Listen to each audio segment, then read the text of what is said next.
वालेकुम गाइस, हम अपनी नई वीडियो लेकर आए हैं डीएस के हवाले से। इसमें टायर इंस्टॉल कर रहे हैं हम। बैक टायर इसमें लगा हुआ है 90-90-18 सर्विस का। टायर इंस्टॉल कर रहे हैं हम 100-90-18 MC16 DSI का। और फ्रंट में जैसे कि लगा हुआ है 275-18 लगा हुआ है। इसको इंस्टॉल कर रहे हैं 275-18। ये YBR में DX में बैक हो गया 275-18 फ्रंट है।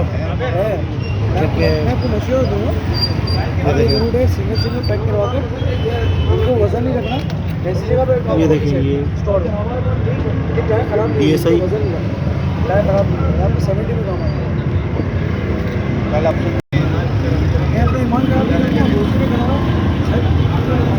बाइक जब पुरानी आ गई है ना, ये इंटर टायर हमने फिट किया है 100-90-18।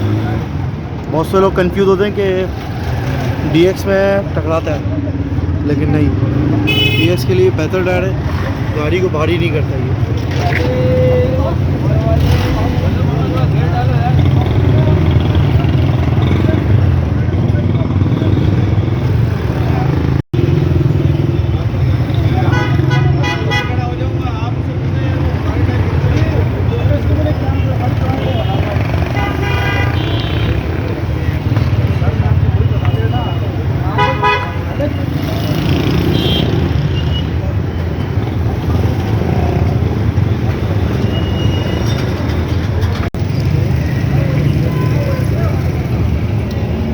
इस रोड से भी आप आ सकते हैं, और अगर एमेजिना वाले रोड से आ रहे हैं तो ये रोड है, सीधा आ रहा है, सीधा रोड से आ रहे हैं। और फिर ये हमारी शॉप है, सामने देखिए कोमो टायर है, और इसके बाद डायरेक्ट आएंगे ना सामने की शॉप है।